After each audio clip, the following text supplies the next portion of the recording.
Sommes-nous arrivés sur cette planète par hasard? Y a-t-il un sens à notre vie? Pendant des siècles, la religion prétendait nous mener à la vérité, jusqu'à ce que les progrès de la science induisent une autre façon de concevoir le monde. Le croyant a parfois des réticences face à la science, puisqu'elle semble exclure l'existence de Dieu. L'athée, quant à lui, se dit qu'il est temps de se défaire de ces fables religieuses. Pourtant, il y a des scientifiques qui soutiennent que la foi et la recherche scientifique sont toutes deux des voies vers la vérité.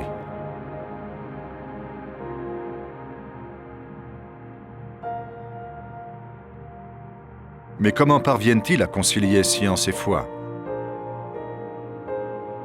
Y a-t-il une place pour Dieu à l'ère du quark et du gluon?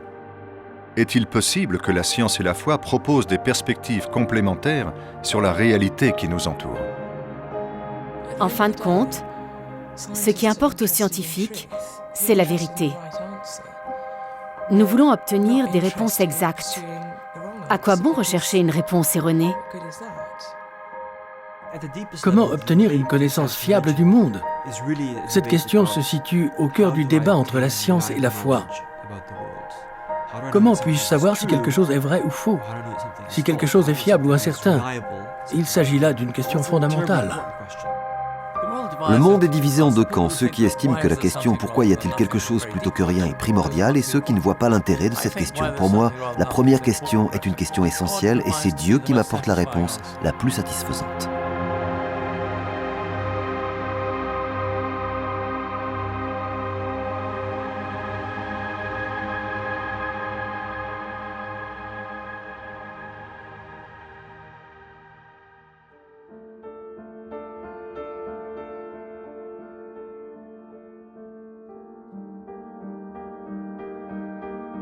Nous cherchons tous à comprendre le monde dans lequel nous vivons. Mais comment savons-nous ce que nous savons? Aujourd'hui, tout le monde est philosophe à sa manière. Chacun construit sa propre philosophie, sa propre idée de ce qui est important ou pas. Mais il y a plein de gens qui grappillent des idées à droite et à gauche à partir de ce qu'ils entendent un peu partout. Ils se forgent une sorte d'idéologie patchwork et ils vivent leur vie sans se poser trop de questions. Alors le débat science et foi permet aux gens de s'interroger sur des questions essentielles. Pourquoi est-ce que j'agis de la sorte?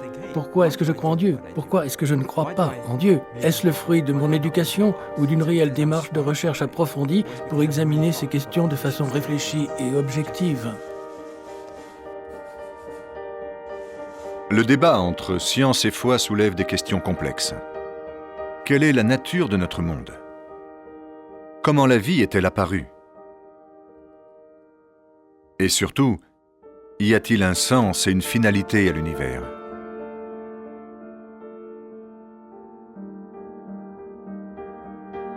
Aujourd'hui, beaucoup de gens estiment que la science et la foi sont en total désaccord. Mais les spécialistes de ces deux domaines disent que l'histoire des idées démontre tout autre chose.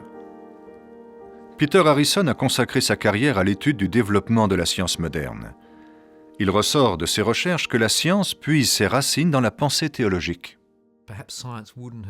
La société occidentale n'aurait peut-être jamais connu de percée scientifique s'il n'y avait eu des hommes pour avancer audacieusement certaines convictions religieuses sur le monde et sa nature, notamment que le monde était régi par un législateur rationnel, un être divin, qui avait établi des lois mathématiques permettant le maintien d'un équilibre universel.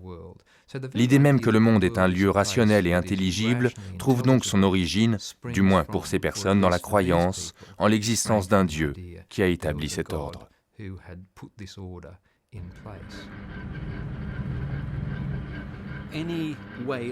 L'observation et l'étude du monde impliquent forcément des hypothèses ou des postulats qui sont considérés comme acquis. Ils ne sont pas vérifiables. Il faut en quelque sorte avancer sur cette base. Et en règle générale, c'est de cette façon que les gens évoquent la métaphysique. Mais on oublie parfois que la science procède de la même façon. Il y a des postulats métaphysiques qui n'apportent rien d'intéressant, du moins de mon point de vue. Par exemple, une métaphysique nihiliste qui dirait que tout est purement aléatoire, que tout est dénué de sens, ou que tout ce qui est arrivé est le fruit du hasard.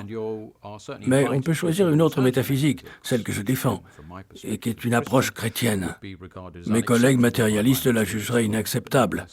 Mais cette approche admet la présence d'interactions cohérentes et offre un plus grand champ de possibilités.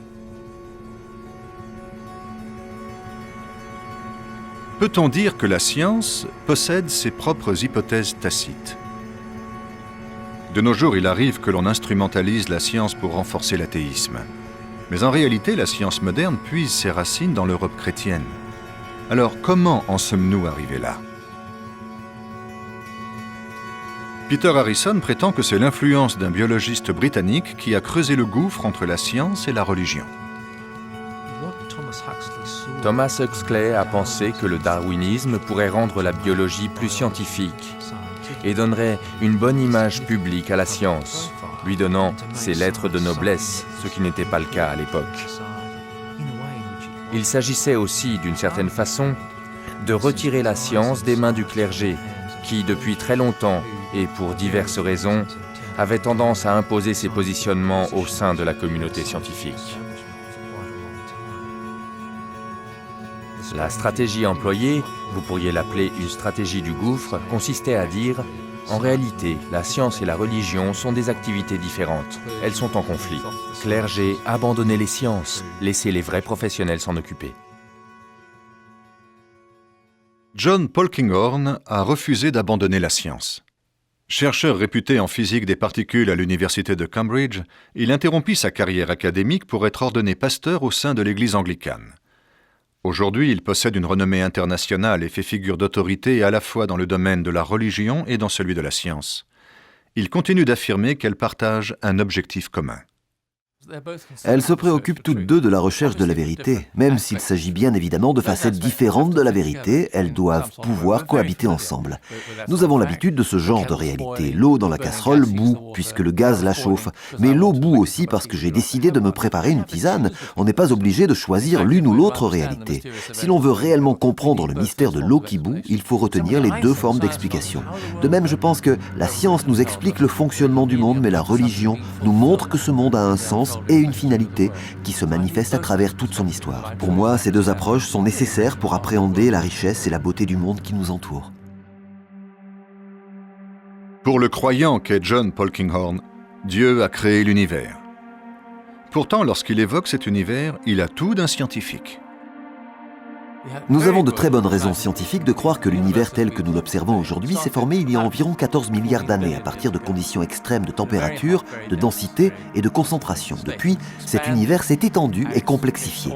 L'univers dans ses premiers instants possédait une structure très simple. Aujourd'hui, ce qui est tout à fait remarquable, c'est qu'on y trouve des êtres humains avec toutes sortes d'idées différentes.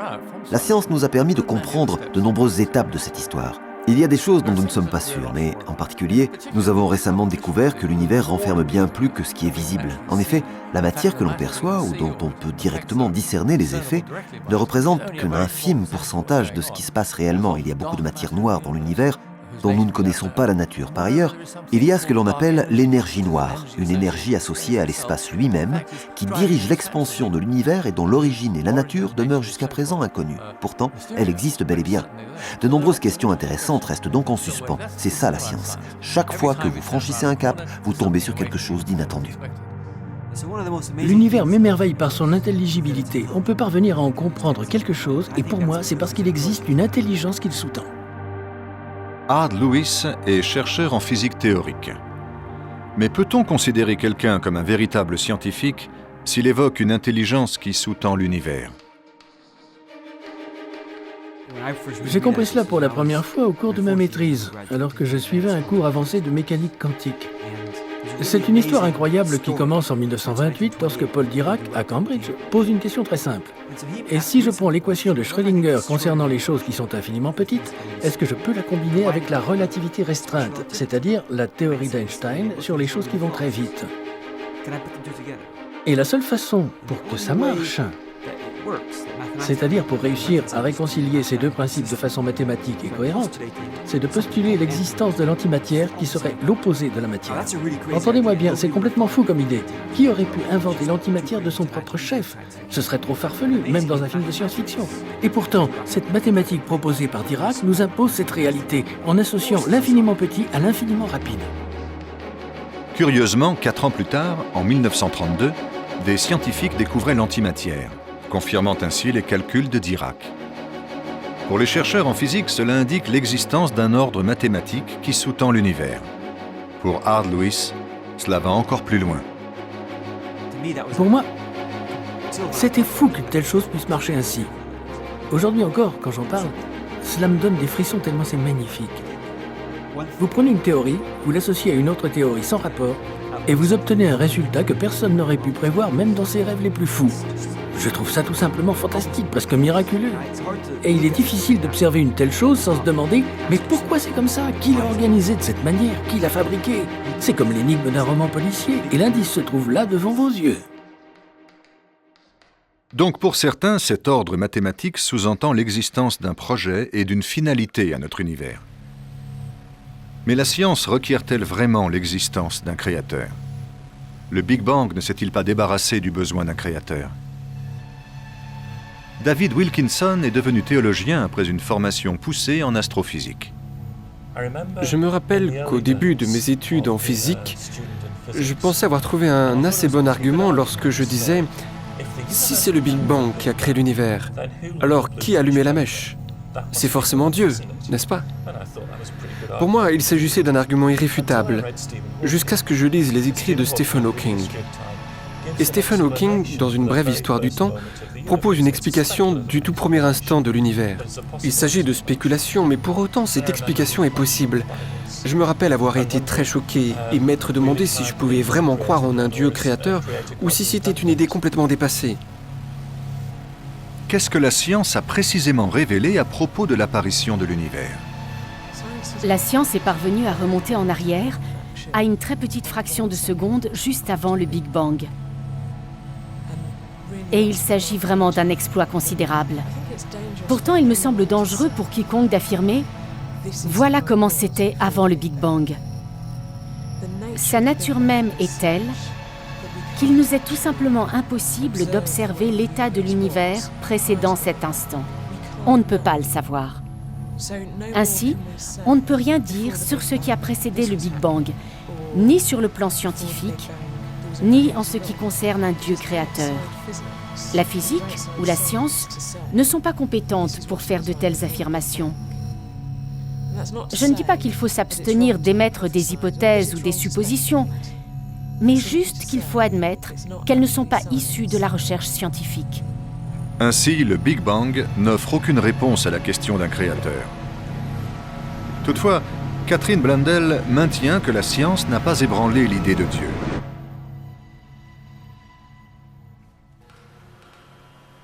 Mais elle refuse de prouver son existence en évoquant les lacunes de la connaissance scientifique.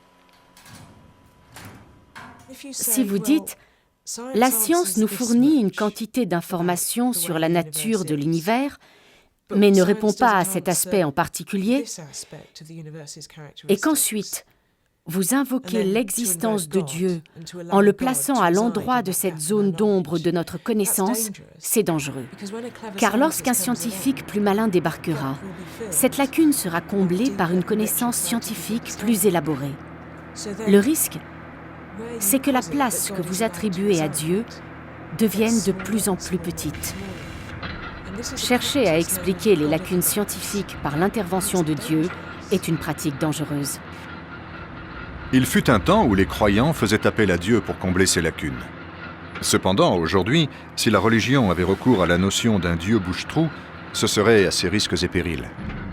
Mais dispose-t-on de bases scientifiques suffisantes pour affirmer que l'univers ait pu être créé avec un sens et une finalité? John Polkinghorne a travaillé en collaboration avec un astronome dont une découverte en particulier avait ébranlé ses convictions. L'astrophysique connut un âge d'or dans la seconde moitié du XXe siècle lorsqu'elle commença à décrypter la nature des éléments. Étant donné que l'univers initial est particulièrement simple, uniquement composé d'éléments simples, l'hydrogène et l'hélium, on ne peut donc pas en tirer grand-chose. On peut même dire que leur chimie est particulièrement inintéressante. Il faut beaucoup plus d'éléments pour former la vie. Il faut du carbone. La chimie qui est propice à la vie, c'est la chimie du carbone. Alors d'où vient le carbone? Il n'existe qu'un seul endroit dans l'univers tout entier qui produise le carbone. Il s'agit du cœur des fournaises nucléaires stellaires. Chaque atome de carbone de notre corps provient d'une étoile. Nous sommes des poussières d'étoiles. C'est à Cambridge que l'on a découvert cela. Fred Hoyle, l'un de mes anciens collègues, fut l'un des principaux instigateurs de ces recherches. Ces chercheurs voulaient comprendre la formation du carbone. Ils avaient de l'hélium et s'ils parvenaient à fusionner 3 héliums, cela produirait du carbone. Mais ils ne savaient pas comment s'y prendre. Comment voulez-vous fusionner 3 minuscules éléments d'un seul coup? C'est impossible. Bon, d'accord, on le ferait en plusieurs étapes. On commencerait par en fusionner 2 et cela donnerait du beryllium. On attendrait un peu, puis on rajouterait le 3e élément. Mais c'est impossible, car le beryllium est un élément particulièrement instable. Tout à coup, il disparaît, pouf, comme ça. Les chercheurs se trouvaient donc dans une impasse. Puis Fred eut une idée de génie. Il dit, il suffirait qu'il y ait une résonance, une réaction particulièrement forte qui constituerait le parfait niveau d'énergie de carbone pour faire en sorte que cet élément supplémentaire puisse fusionner avec les 2 autres, beaucoup plus rapidement que ce que vous auriez pu imaginer. Il examina les tableaux de données nucléaires afin de vérifier la présence de cette résonance, mais il ne trouva rien. Fred est très persévérant, voire têtu. Il appela donc quelques amis aux États-Unis pour leur dire « Regardez, vous avez négligé un aspect du carbone. Il existe une résonance que vous n'avez pas encore repérée, mais moi je sais exactement où elle se trouve. » Il était persuadé que le carbone possédait cette énergie, mais eux étaient quelque peu réservés. Ils entreprirent pourtant les recherches et finirent par la trouver.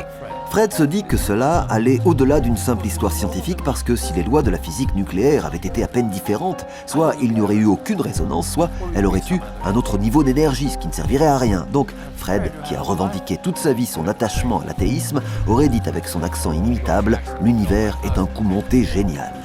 En d'autres termes, il ne peut pas s'agir d'un heureux accident. C'est trop lourd de conséquences, il y a forcément quelque chose d'autre. Et puisque Fred n'aimait pas le terme Dieu, il dit « Une intelligence avec un grand I s'est amusée avec les lois de l'univers. » Ainsi, l'observation de l'univers suscite de nombreuses énigmes pour les athées. C'est la découverte révolutionnaire de Hoyle qui a contribué à l'élaboration de ce que l'on appellera par la suite le réglage minutieux. D'après ce principe, des lois physiques précises maintiennent notre univers dans un subtil équilibre.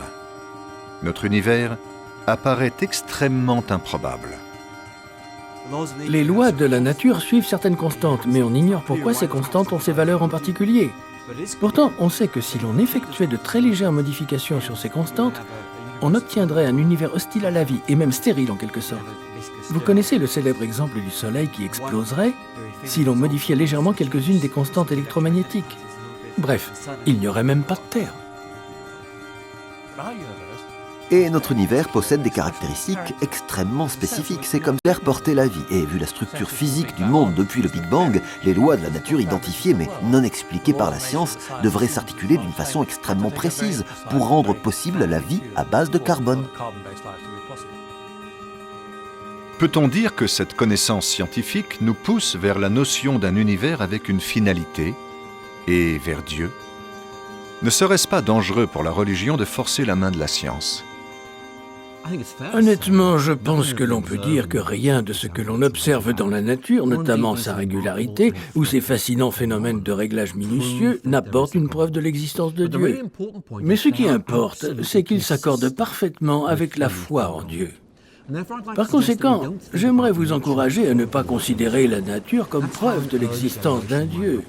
C'est une approche qui a été mise en avant par les générations précédentes. Ce qui m'importe le plus, c'est que le monde que nous observons correspond à la vision chrétienne du monde, que la théorie et l'observation soient conformes l'une à l'autre.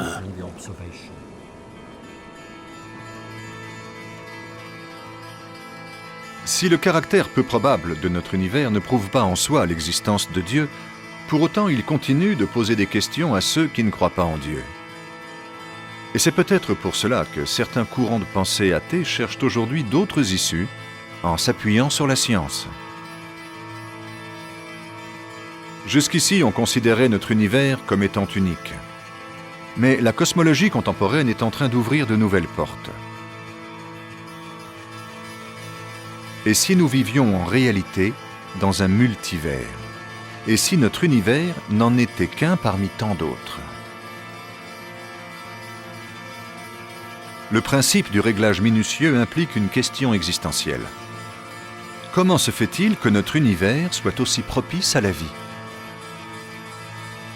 La notion de multivers semble être la réponse moderne des matérialistes. Après tout, notre univers, parmi des millions d'autres candidats, aurait pu être le seul à remporter le ticket gagnant à la loterie de la vie. Le multivers est un concept selon lequel notre univers ne serait pas unique. Notre univers, qui d'après nos connaissances actuelles aurait connu une naissance explosive, parfois appelée le Big Bang, et serait apparu il y a environ 13,7 milliards d'années, ne serait peut-être donc pas le seul. Il existerait peut-être d'autres univers ayant peut-être connu une naissance et peut-être une mort. Ces univers ont peut-être connu une évolution cyclique. Il se peut qu'il existe des univers parallèles, qui sait. Le concept de multivers fait l'objet de nombreuses théories diverses et variées. Peut-on en conclure que notre univers n'est en fait qu'un grain de sable au fond de l'espace infini? Jennifer Wiesman est astronome à la NASA. Elle étudie la formation des étoiles. Quelle est l'implication de ce concept pour cette scientifique croyante? Je pense que la réponse la plus simple est de dire oui et alors. Nous avons en effet découvert une multitude de galaxies. Nous savons à présent qu'il en existe des milliards, et cela ne fait qu'accroître la grandeur de Dieu. Donc, imaginer qu'il existe d'innombrables univers ne ferait qu'augmenter notre émerveillement devant le Dieu créateur, qui est infiniment plus grand que ce que nous pouvons imaginer. Le concept du multivers est une forme de raisonnement métaphysique qui me semble inutilement complexe. Je lui préfère la métaphysique théiste, qui prétend qu'il n'existe sûrement qu'un seul univers, tel qu'il est, et qui n'est pas le fruit du hasard, un monde que Dieu a doté de propriétés particulières, lui permettant de connaître une histoire fructueuse. Cela étant dit, j'aimerais ajouter un petit bémol théologique. Qui suis-je pour limiter la générosité créative de Dieu? Si Dieu veut créer une multitude d'univers, libre à lui de le faire.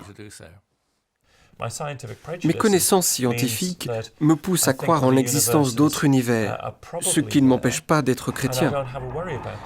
Après tout, Dieu a créé des centaines de milliards d'étoiles et des centaines de milliards de galaxies. C'est quand même énorme. Quelques millions d'univers en plus ne posent pas de nouveaux problèmes théologiques. L'idée d'un multivers ne remet pas en question les convictions religieuses. Cependant, la science n'est pas capable de prouver l'existence d'autres univers.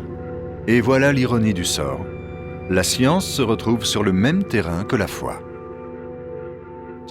On ne peut cautionner l'idée d'un Dieu bouche-trou. Et par conséquent, il faut procéder avec la même prudence lorsque l'on aborde la question du multivers. Il ne faudrait pas invoquer l'existence d'une chose qui ne peut réellement ni être vérifiée, ni observée, ni mesurée, juste pour combler notre ignorance. D'une certaine façon, les cosmologues contemporains posent des questions essentiellement philosophiques. Il s'agit de questions légitimes, certes, mais qui vont bien au-delà de ce que l'on peut résoudre. Leibniz, le philosophe du XVIIIe siècle, posait déjà la question. Pourquoi existe-t-il quelque chose plutôt que rien? La science a brillamment décrit la manière dont notre univers est apparu. Mais 3 siècles plus tard, la science n'est toujours pas en mesure de répondre à la question de Leibniz. La compréhension scientifique du Big Bang est très riche. Il est question de la dynamique et de l'évolution de l'univers depuis son commencement et jusqu'à aujourd'hui. Mais la science et notre compréhension scientifique approfondie du Big Bang ne répondent pas à la question du sens. Cette question ne relève pas de la science. Elle reste toutefois valide, mais elle n'est pas du ressort de la science. Et c'est là qu'interviennent d'autres vérités sur la réalité de l'existence humaine. Nous sommes capables de déterminer l'âge de l'univers. Nous sommes capables de décrire l'évolution des étoiles et des galaxies au fil du temps. Nous sommes en mesure de décrire toutes ces choses. Mais nous ignorons en fait pourquoi il y a un univers. Et pourquoi y a-t-il un univers qui a évolué de façon à produire des êtres humains qui tiennent la conversation que nous avons en ce moment même? Pourquoi la présence de concepts tels que l'amour et la haine? Pourquoi des comportements qui ne sont pas affectés par les concepts de sélection naturelle ou de survie des espèces et qui n'ont aucun rapport avec eux? Il y a de nombreuses questions auxquelles la science ne peut simplement pas répondre. Et je pense que la plupart des gens, qu'ils soient croyants ou non, apprécient que ce soit le cas. Parce qu'il y a tant de choses fascinantes dans la vie en dehors de la science. C'est pourquoi ces scientifiques croyants estiment que la science doit reconnaître ses limites. Mais ils estiment aussi que la foi doit être en adéquation avec ce que la science nous enseigne, au lieu de se baser sur des zones d'ombre. Pour eux, l'existence d'un Dieu créateur de l'univers ne pourra jamais être remise en question par les avancées de la connaissance humaine. C'est pourquoi j'encourage vraiment les chrétiens à se lancer dans la recherche, sans crainte, parce que Dieu est à l'origine de tout.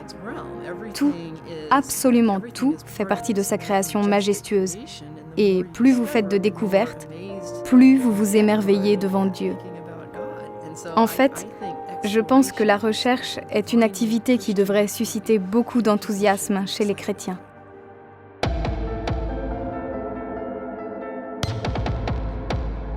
L'origine de l'univers est donc un sujet qui nous invite, par les questions soulevées, à envisager des perspectives différentes et complémentaires pour tenir compte de toutes les données. Mais qu'en est-il de notre existence individuelle en tant qu'êtres humains? Comment comprendre notre condition humaine? Ce sera le sujet de la deuxième partie de Perspectives.